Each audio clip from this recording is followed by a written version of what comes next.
Assalamualaikum warahmatullahi wabarakatuh. Pada hari ini cikgu akan sambung balik tajuk unit 4 iaitu tumbuh-tumbuhan. Kalau awak masih ingat lagi, pada minggu sebelum cuti hari raya atau cuti sekolah, kita dah belajar tentang tumbuh-tumbuhan secara ringkas, iaitu bagaimana tumbuhan bergerak balas terhadap rangsangan. Pada hari ini cikgu akan ingin meneruskan tajuk kita pada hari ini.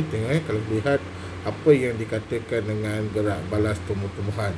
Kita cuba lihat. Seperti manusia dan haiwan, tumbuh-tumbuhan juga bergerak balas terhadap rangsangan. Seperti juga manusia dan haiwan, jadi tumbuh-tumbuhan juga bergerak balas terhadap rangsangan. Apakah rangsangan yang bergerak balas terhadap tumbuh-tumbuhan? Iaitu air, graviti, cahaya dan juga sentuhan. Mari kita lihat gambar di bawah. Lihat contoh di bawah. Contoh akar. Akar, ni akar. Akar bergerak balas terhadap air dan juga tarikan graviti. Sebab tu kalau kita lihat akar, dia ke bawah, dia tidak ada yang ke atas. Contoh itu menunjukkan akar tersebut bergerak balas terhadap graviti. Graviti ni dia berada di pusat bumi. Graviti. Dia semua tertarik ke bawah. Kalau kita kalau macam kita, kalau kita tiada tarikan graviti, kita semua akan terapung-apung seperti di angkasa lepas. Yang kedua tadi, akar bergerak balas terhadap air. Akar tumbuh ke arah air, jadi ia bergerak balas terhadap air. Bahagian pertama yang kita sentuh di sini, akar. Akar ada dua tindak balas dia. Yang pertama, bergerak balas terhadap air dan juga tarikan graviti. Kita pergi pada bahagian yang lain pula. Contoh yang lain, pucuk. Pucuk ni bergerak balas terhadap ke arah cahaya. Bergerak balas ke arah cahaya. Kalau kita lihat seperti pokok tegak. Pokok tegak. Kalau kita letak dalam nanti kita akan sentuh macam mana satu eksperimen menunjukkan pokok bergerak balas terhadap cahaya. Kita letak di dalam kotak. Kita letak dalam kotak, kita lihat arah pokok tersebut akan tumbuh. Akan tumbuh. Daun. Daun, setengah tumbuh-tumbuhan yang daun bergerak balas terhadap sentuhan. Setengah tumbuhan lah, bukan semua tumbuhan. Contohnya pokok semalu. Pokok semalu. Kita kena sentuh, dia akan menguncup. Contohnya pokok semalu dan juga pokok perangkap lalat. Pokok perangkap lalat. Pokok perangkap lalat Venus akan tertutup atau menguncup apabila disentuh. Boleh lihatlah dekat dalam YouTube macam mana pokok perangkap lalat Venus menguncup apabila tersentuh, apabila disentuh. Contoh dekat sini cikgu bagi daun. Setengah tumbuhan, daunnya adalah bertindak balas terhadap sentuhan. Contohnya pokok semalu dan juga pokok perangkap lalat. Kalau pokok semalu kita sentuh daun dia akan menguncup. Sama juga macam pokok perangkap lalat. Yang seterusnya, ini contoh aktiviti yang kita boleh buat. Contoh aktiviti yang kita boleh buat. Kalau kita lihat dekat sini. Contoh menyiasat gerak balas akar terhadap air. Hipotesis yang kita buat tu. Tadi kita dah belajar kan? Apakah tujuan kita menyiasat? Menyiasat gerak balas akar terhadap air. Tu kita punya tujuan. Hipotesis ni kesimpulan awal lah yang kita boleh buat. Tadi kita dah belajar. Akar bertindak balas terhadap apa? Graviti dan juga air. Tapi eksperimen kita yang pertama ni, kita nak menunjukkan akar bergerak balas ke arah air. Alat yang kita gunakan, alat dan bahan: 3 biji benih kacang hijau yang baru bercambah, kapas, straw, pita pelekat, dui muka, iaitu kita ataupun pita pelekat dui muka ni double sided tape lah. Okay, kalau kita bahasa kita double sided tape, air, pen penanda dan juga piring Petri. Piring Petri ni yang piring kaca lah, ada dalam amal Okey. Macam mana kita nak jalankan eksperimen ni? Okey, kita lekatkan biji benih di tengah-tengah piring Petri dengan menggunakan pita pelekat dui muka, iaitu kita letakkan double sided tape tadi, lekatkan pula biji benih di tengah-tengah piring. Kemudian kita letakkan pula kita letak kapal di sisi kiri dan juga di sisi kanan. Kita letak kapal di sisi kiri dan juga di sisi kanan. Okey. Kemudian tandakan kedudukan sebagai A dan juga B. Okey, kita tandakan mana A, mana B. Kemudian titiskan ke atas kapas A dengan menggunakan straw. Titiskan beberapa titis kapas air pada kapas A. Okey, kita tanda tadi sini A kan. Sebelah kiri A, sebelah kanan B. Kita titiskan beberapa titis air di atas kapas A. Kemudian perhatikan pertumbuhan akar biji benih setiap hari selama seminggu. Ini selama 7 hari lah. Pemerhatian kita buat daripada hari pertama, hari kedua, hari ketiga, hari keempat dan hari kelima. Kemudian kita rekodkan pemerhatian. Kita kita dalam bentuk lakaran. Okey, lakaran bukan jadual Kita kena nak dalam lakaran. Kita lihat, kena lukis dah sikit. Lakaran ni adalah satu contoh kemahiran manipulatif dah yang awak dah belajar masa tahun 3, tahun 2. Cikgu dah sebut dah contoh kemahiran, salah satu contoh kemahiran manipulatif. Okey. Okey, kemudian ke arah, mungkin kita cuba jawab soalan ni. Okey, kita jawab. Ke arah manakah pergerakan akar biji benih kacang hijau akan tumbuh? Arah mana? Arah kapas A ke ataupun arah kapas B? Okey. Arah kapas A. Okey. Kerana apa? Tadi kita dah sentuh akar bergerak balas terhadap air dan juga graviti. Tetapi dekat sini kita lebih kepada ujian kita lebih kepada nak menentukan sama ada akar bergerak balas ke arah air. Okey, faham? Adakah hipotesis kamu diterima? Ya, hipotesis kita diterima. Apakah kesimpulan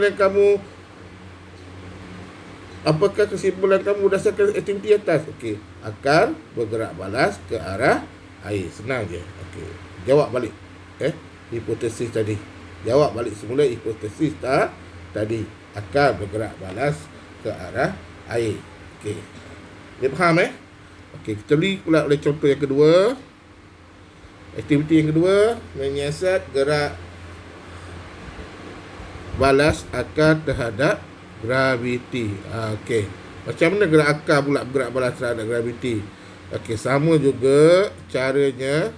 Kita guna 8 biji kacang hijau yang baru bercambah, kapas, straw, air, jubin, piring Petri, pita pelekat ataupun double sided tape, tanah liat, plastik, pembalut makanan, lidi. Okey. Langkah-langkah di sini prosesnya akan bergerak balas ke arah graviti. Betul atau tidak kita nak buktikan? Jika eksperimen kita betul, maksudnya kita boleh terima hipotesis akan bergerak balas ke arah graviti. Sekiranya kita tidak menunjukkan apa yang seperti yang kita minta, jadi hipotesis ini tidak boleh digunakan. Faham? Okey. Letakkan seperti macam tadi juga, letakkan kapal sehingga memenuhi ruang piring Petri. Okey, memenuhi ruang piring Petri. Kemudian lekatkan biji benih dengan double sided ataupun pita pelekat dua muka pada kedudukan yang berbeza. Okey, letak atas kapas ni. Okey. Kemudian titiskan air ke atas kapas dengan menggunakan straw sehingga lembap sepenuhnya. Titiskan seluruh kapas ni dengan air. Okey. Kemudian tutup piring petri dengan plastik pembalut makanan. Pembalut makanan macam mak kita gunalah. Tak mau ada kuman apa semua, lalat, hinggap. Okey, habuk. Plastik tu lah. Wrap plastik. Okey, nombor 3, tutup piring petri. Okey, tadi kita dah buat, kita dah baca. Okey. Buat beberapa lubang pada permukaan dengan lidi. Permukaan lepas kita balut dengan plastik, kita tebuk lubang tersebut. Kita tebuk lubang tersebut dengan menggunakan lidi. Tegakkan piring petri pada jubin dan tapaknya dengan menggunakan tanah liat. Lekatkan pada jubin. Jubin tu kita buat sebagai base lah, lantai. Kemudian ambil tanah liat, kita lekatkan tadi. Okey. Awak boleh besarkan muka awak, boleh rujuk buku. Okey. Kemudian tutup piring petri dengan plastik pembalut makanan. Cikgu dah baca tadi. Okey. Nombor 5, perhatikan pertumbuhan akar biji benih setiap hari selama seminggu, iaitu 7 hari lah. Rekodkan pemerhatian kamu dalam bentuk lakaran. Okey, dalam bentuk lakaran. Tengok, kena buat. Sehari pertama awak kena lakar macam mana akar tadi bertumbuh. Hari kedua macam mana akar tadi bertumbuh. Dia ada perbezaan. Dia akan ada perbezaan. Okey. Kemudian soalan tanya, ke arah manakah pergerakan akar biji benih hijau tumbuh? Kalau atas, tulislah atas. Kalau bawah, tulislah bawah. Okey, sekiranya akar bertumbuh ke arah bawah, okey, ini menunjukkan hipotesis kita diterima, iaitu akar bergerak balas ke arah graviti. Graviti mesti tarik ke bawah, iaitu pusat bumi. Dia tak akan ke atas. Kalau dia bergerak ke atas, bermaksud tiada tarikan graviti. Okey, apakah kesimpulan kamu berdasarkan aktiviti ini? Tulis balik hipotesis kita. Tulis mula hipotesis kita, iaitu akar bergerak balas ke arah graviti. Ingat, kalau akar bergerak balas ke bawah, bertumbuh ke bawah, ke arah bawah, itu menunjukkan tumbuhan tersebut, akar tumbuhan tersebut bergerak balas terhadap graviti. Tak ada akar tumbuh ke atas. Tidak ada akar tumbuh ke atas. Semua akar tumbuh ke arah bawah. Sebab kita dekat pusat bumi kita ni, nanti kita akan belajar satu tajuk di mana pusat graviti. Di tengah-tengah bumi ni ada titik, kita panggil pusat sebagai pusat graviti. Satu tarikan dekat situ ada semua objek-objek dekat bumi, dia tarik ke arah pusat. Sebab tu kalau dari segi sains, tidak ada benda yang terapung lah. Tidak ada benda yang terapung. Okey. Kalau tak ada graviti, tarikan kita semua terapung seperti di angkasa lepas. Okey, yang seterusnya, aktiviti yang 3. Okey, menyiasat gerak balas pucuk terhadap cahaya. Okey, pucuk dia bergerak balas ke atas lah, pucuk ni. Contoh. Okey, contoh ni kita nak beritahu, kita nak buat. Contoh, kita labelkan dua kotak kasut. Kita guna kotak kasut A dan kotak kasut B. Kemudian kita buat satu lubang kiri pada kotak A dan sisi kanan kotak B menggunakan pisau. Okey, buat lubang sebelah kiri kotak A, lubang sebelah kanan kotak B. Okey, letakkan bikar yang mengandungi anak pokok cili ke dalam setiap kotak. Okey, kemudian tutup kotak tersebut. Okey. Letakkan kedua-dua kotak di tempat yang terdedah pada cahaya matahari. Cahaya matahari lah. Okey, perhatikan pertumbuhan pucuk pokok selepas 1 minggu, selepas seminggu lah. Rekodkan pemantik kamu dalam bentuk lakaran. Kamu kena lakar. Lepas 5 hari, awak tengok arah mana tumbuhan pokok cili dalam kotak A. Kemudian lepas 5 hari juga kita tengok arah pertumbuhan pokok cili dalam kotak B. Okey. Okey, boleh faham Boleh faham. Okey, boleh faham bagus. Okey.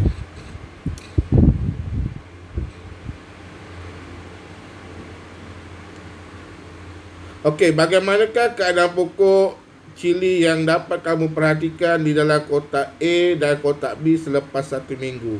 Selepas 1 minggu ni pokok cili tadi akan, kalau kita buka balik, dia akan bengkok ke kiri pada kotak A. Sebab apa?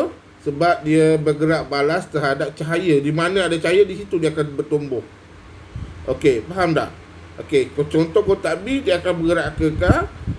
Pertumbuhan pokok akan bergerak ke kanan sebab dia bertindak balas terhadap cahaya. Okey, nanti jika aku tunjukkan gambar macam mana yang dikatakan bergerak balas terhadap cahaya. Okey. Kemudian adakah hipotesis kamu diterima? Ya. Hipotesis kita diterima. Hipotesis dikaji di atas diterima. Ya, tulis. Ya, diterima. Hipotesis diterima pun tak apa. Jawab hipotesis diterima pun tak apa. Okey, apakah kesimpulan kamu? Kesimpulan kita ambil balik pada hipotesis. Hipotesis dengan kesimpulan ni lebih kurang. Sama je. Kita nak buktikan. Kalau dia tidak, sekiranya dia tidak, hipotesis tak boleh terima, kita tak boleh ambil hipotesis sebagai kesimpulan. Okey, boleh faham Okey, jadi kesimpulan dia, pucuk bergerak balas ke arah cahaya. Okey, kita lihat Okey, tengok dekat sini. Okey, ini pula kita nak tunjuk bagaimana pokok tumbuhan sesetengah daun pada tumbuhan bergerak balas terhadap sentuhan. Tujuannya menyiasat bahagian tumbuh-tumbuhan yang bergerak balas terhadap sentuhan. Okey, pada aktiviti yang keempat ni, cikgu gunakan pokok semalu. Okey, hipotesis daun pokok semalu bergerak balas terhadap sentuhan. Okey, alat dan bahan yang digunakan adalah pokok semalu. Okey, macam mana cara nak buat eksperimen tu? Okey, sentuh bahagian daun pokok semalu dengan jari, kemudian perhatikan keadaan yang berlaku. Rekodkan pemerhatian kamu dalam bentuk lakaran. Kena lukis lagi. Ulang langkah 1 dan 2 dengan menyentuh bahagian bunga dan batang pokok semalu. Okey, ulang. Kalau sentuh bahagian bunga, apa yang berlaku? Kalau sentuh bahagian batang, apa yang berlaku? Kalau sentuh bahagian daun, apa yang berlaku? Okey. Okey, kita jawab soalan. Okey. Berdasarkan aktiviti ini, apakah yang boleh diperhatikan pada bahagian daun, bunga dan batang pokok semalu apabila disentuh? Okey, bila kita sentuh bahagian daun, daun tadi akan menguncup. Menguncup. Sekiranya kita sentuh bahagian bunga tidak bertindak balas, tiada apa-apa yang berlaku, tiada apa-apa perubahan yang berlaku. Begitu juga sekiranya kita sentuh kepada bahagian tumbuhan iaitu batang, juga tiada apa-apa yang berlaku. Okey, boleh faham Okey, apakah hipotesis kamu diterima? Ya, hipotesis diterima. Boleh, hipotesis diterima. Apakah kesimpulan kamu berdasarkan aktiviti ini?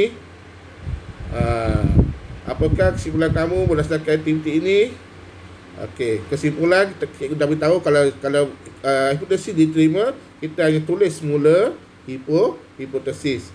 Daun pokok semalu bergerak balas terhadap sentuhan. Okey. Berikan contoh-contoh tumbuhan lain yang bergerak balas terhadap sentuhan. Bagaimanakah bahagian-bahagian tumbuhan tersebut bergerak balas?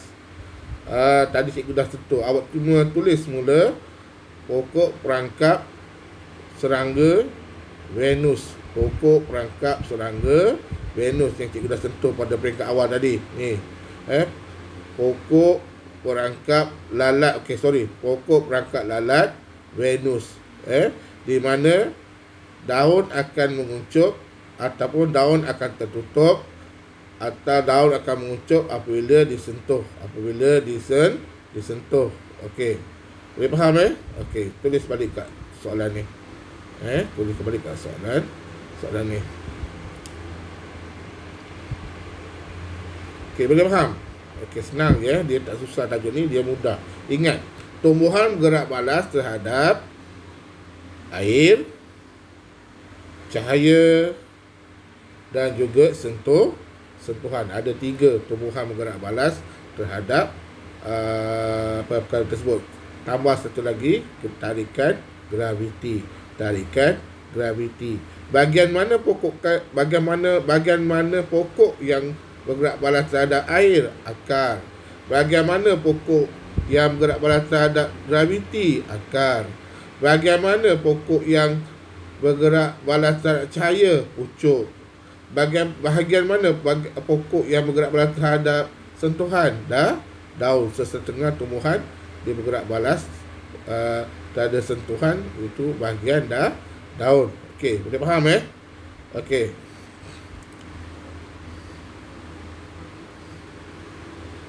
Okey. Kita berhenti dulu sampai di sini.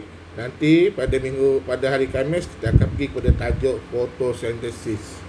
Okey, fotosintesis. Fotosintesis ni proses di mana tumbuh-tumbuhan membuat makanannya sendiri. Okey, kita berhenti dulu sampai sini. Kiranya anda kamu semua ada apa-apa pertanyaan tentang tajuk kita, tumbuhan bergerak balas terhadap rangsangan, boleh PM cikgu lah. Boleh PM cikgu. Assalamualaikum warahmatullahi wabarakatuh.